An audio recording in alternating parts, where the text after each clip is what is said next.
This is Roger Green, host of the Surfing the Nash Tsunami podcast. This week, we are offering 4 conversations from Season 3, Episode 13, our discussion on the draft guidance from NICE in the UK about reimbursing FibroScan screening in primary care and community settings. This conversation starts by focusing on data. Ian Rowe praises Chris Estes' statement about the scope and kind of data needed for this analysis and comments that EchoSense, which manufactures FibroScan, have presented only 1-year data to NICE. The conversation develops with Louise Campbell asking whether Hep C data might occur in this case, and with both Ian and Jörn Schattenberg describing why Hep C data might not actually be germane to the conversation. For the most part, the rest of this conversation has Louise Campbell discussing other potential data sources and flaws in existing methodology based on uniform costing. In fact, costing consistent with the radiology model, which is different than the costing you'd see in community. And Ian Rowe commenting at one point that community screening is desirable and that NICE has identified the data path to make the case, but it has not been made yet. Louise's last point was to suggest that the cost treatment around training that EchoSense and its supporters are given in the NICE analysis is more onerous than what large companies like GE and Philips are asked to do in ultrasound. Keep that thought about large and small companies and their profits. It will come back in a later conversation. While on one level, this discussion is entirely about the UK, the issues are universal,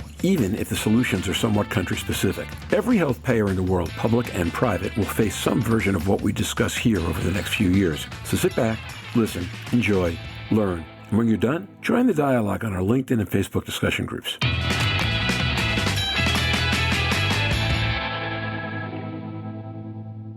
Jörn Schattenberg.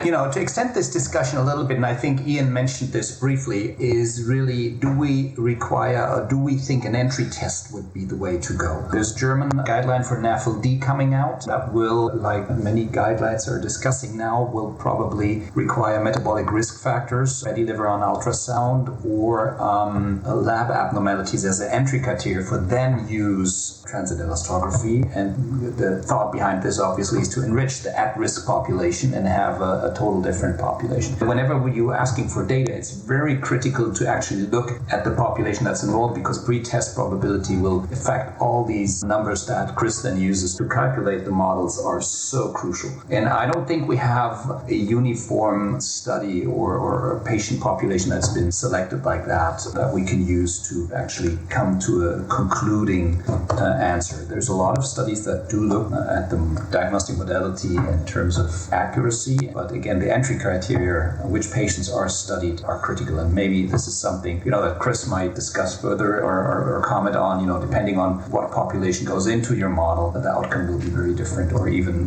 as Ian has experience with this, I think this needs a lot of thinking. Chris Estes. Yeah, when we look at costs, we look at a cascade of care. So you would be screening a general or an at-risk population. And then of those that are positive, then those people are going to incur further diagnostic costs as you try to, do further testing. And then you have the cost of these people have to be under care. And then they also have to, if there's an intervention, those people have to be enrolled in intervention. And at every step of the way, you're going to lose patients. So one example from the US is that when people used to donate blood, and they tested positive for hepatitis C, they would get a letter in the mail saying, you donated blood and you were positive for hepatitis C. And if you follow back with these people a year later, a lot of them weren't even aware that they were positive because they received a letter and there was no further action. No one linked them to care and there was no intervention. So when we look at the FibroScan, we have to think about what are the downstream costs and what will be the future costs of the intervention. So, one way you could look at it is people with elevated liver stiffness. If those people were then enrolled, say, in surveillance for HCC, liver cancer, because we know that people don't have to have cirrhosis to develop HCC. They could have asymptomatic NAFLD, NASH, and then develop HCC from there. So if they have elevated liver stiffness and they're actually enrolled in enhanced surveillance of liver cancer, how many early cases of liver cancer could be caught early? And, would be the disease and economic burden averted as a result. So it's kind of looking at this cascade and the different levels of actually getting patients screened, further diagnostic testing, enrolled in care, and then the intervention itself. Chris, you ask a great question. Is there anywhere that you're familiar with in any of the countries that you're looking at that has any data that looks like it might be an answer, not necessarily to NICE in the UK, but just in general? Can you presuppose some of that based on data that you've seen or modeling even on? The The FibroScan studies are still fairly early, so there hasn't, they've gone into general population, and these are kind of done at tertiary care centers. They're not done in a large scale in the population. So I'd say, like right now, they're more investigatory. One thing that would be also helpful with looking at FibroScan data is to have more longitudinal data. So right now, a lot of the published studies are cross-sectional, where they look at a single group of people at a single point in time. And what we need actually is follow-up, how their FibroScan measures are changing over time. Because this has always been the challenge with modeling NAFLD and NASH, is a huge uncertainty around progression rates. And a lot of the progression rates are based on liver biopsy studies. But we know there's a huge variation in liver biopsy, just depending on where the liver is sampled. So this is kind of what we don't know, is if someone is F1, what is their likelihood of progressing to F2 in a given year, given a set of risk factors, or what even is the risk of regressing back to F0 given a certain set of factors. So it's kind of getting this longitudinal data with FibroScan, combined with FibroScan would be really helpful for modeling and understanding the future disease burden. Louise Campbell. Can I ask you, Chris, have you done any of the modeling with the scenario of the post-COVID pandemic delaying diagnosis in most of these diseases and conditions? We're talking about 2-year backlogs. I certainly know some units that have longer than that. We're doing a project at the moment with somebody to try and clear their list in 6 days. So with the increase in alcohol consumption and the increase in BMI, if you were to model that on what you had previous to the pandemic, what numbers are we talking about increase that we've missed? I know that the Lancet Commission said we may miss 46,000 cancer patients a year for liver cancer in Europe. So do you have any modelling figures on non-diagnostic effect? We haven't looked at that specifically for NAFLD. We have done a modelling exercise for viral hepatitis, where we've looked at what's happened now that we're the treatment with the new therapies coming out for HCV. What's been the impact of this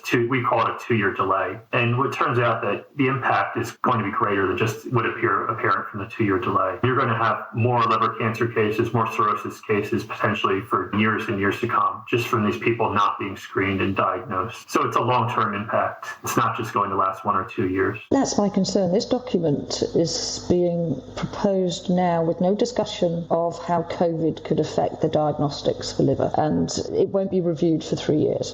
So therefore, we would be without FibroScan in the UK and in a lot of other countries that look at NICE when they deliver a suggestion or a guidance for over 3 years while we're actually building back from a pandemic. What I would ideally like to see is, I agree with a lot of what's in the document for good reasons, but I would like to see this now being done in conjunction with a pandemic and given draft approval for figures to look and collect all of this data that they want and ask, but also to help fight back better. If you look at Harman's studies, you increase the diagnosis of cirrhosis by 140% if you use FibroScan in a community setting. These are the ones we're most greatly going to miss. Rather than stop these documents coming through from any speciality through NICE, we need to put them into a pandemic discussion and have that at the table. So even a pre-approval to get the data, because this is a device that helps us get ahead of the curve to some extent. Because we all use it in secondary care, and we can develop those pathways as we build back. So I think that might be something that I would like to see considered, rather than just carte blanche, let's not use it at all for 3 years. I guess the challenge in this is, Louise, that the situation is so dynamic. It's probably difficult for a model to capture this, and we're talking about confounders here. Of course, this is a pretty big and long-term confounder, but I do see that as a challenge. And the problem with these consultation guidelines, also as I experience these from other countries, is that they're not as dynamic, or can't be as dynamic, because you need to generate the data and the outcomes. So that's the downside. On the other hand, again, it's very encouraging that these type of discussions are ongoing. And as Ian said, I think there are some target conditions being defined and some knowledge gaps being raised. And that's really one pathway that you can move forward on to then define the benefit in these effective modeling. And I think this is a first important step to then implement this type of care. And again, the big difference for me is that we're talking about fibrosing liver disease. This moves beyond the presence of NAFLD, what we discuss a lot. It's about identifying relevant liver disease, as you said, identifying compensated cirrhosis, where probably the biggest benefit can be made in the short term. So my take home is that we're setting up this study. We should take populations that are severely liver diseased and follow them up for a short period and show a benefit, and that will then allow us to make recommendations and come up with data in a shorter time frame. Ian Rowe. In some ways, these decisions that, although it's not finalised, sometimes feel as if they're going against us, help us in the longer term. And I think a lot of the data that you've referred to, Louise, from, whether it's from Camden and Islington or from the Nottingham Scarred Liver Project, that's still, it's primary care testing, but with secondary care guidance. And we probably shouldn't forget that NICE already support direct to FibroScan testing for patients who've got hazardous alcohol consumption. In many ways, we're quite far advanced in identifying those patients, as Jörn said, who've got fibrotic liver diseases. The bigger question is whether a FibroScan done in primary care setting or delivered by a secondary care person in primary care, whether that really matters, and what the best pathway to get there is, whether we can afford to, whether it would be right to FibroScan everybody who's got a metabolic risk factor, or whether we need to make the pathway slightly longer so we don't lose patients, as Chris says, with repeated testing and failures in linkage to care, so that we're rational, efficient, and patients get to a diagnosis quickly still. That's a remaining open question about how we best manage those patients at risk. Oh no, and absolutely agree with that. There are additional pathways that have been suggested. There's a sequin here for everybody who's been admitted for 24 hours to an emergency hospital, whether in mental health or in acute setting, is offered a FibroScan. Now that cannot happen because nobody has access to it. The National Health Service health check for everybody over the age of 40. If you have an audit score for alcohol of 16 and greater, you should be offered a FibroScan. Your GP does not have access to deliver or comply with these tests. So none of these two areas weren't discussed in this document or put forward. So the NHS is approving pathways where FibroScan is advocated for with no access to it. So it allows non-compliance. Nobody can comply with the Sequin 2021, which was rolled over, because nobody has access. Nobody can comply. And that's one side not speaking to the other side. But from a patient perspective, I don't necessarily want to have a biopsy. I don't necessarily want to travel to be told that actually I'm the 9 out of 10 people who didn't need to come here because I've got a soft fatty liver. This is what not giving a diagnostic test does potentially raise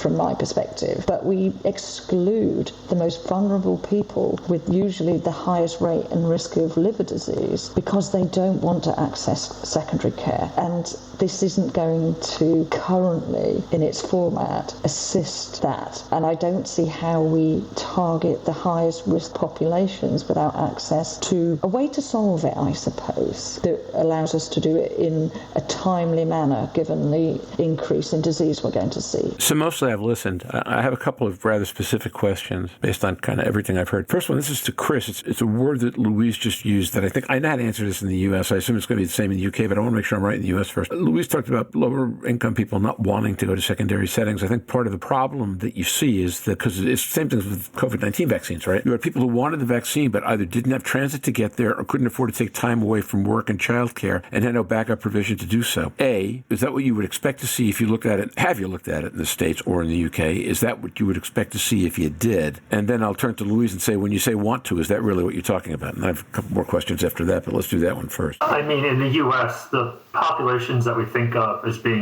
very high risk of NASH and NAFLD are especially underserved. In rural areas, there's very little access to specialist care. People under 65 without good health insurance, this is a very U.S.-specific problem, but if you're under 65 without good health insurance, the cost for specialist care can be prohibitive. General population interventions really need to involve primary care, and this is just due to capacity.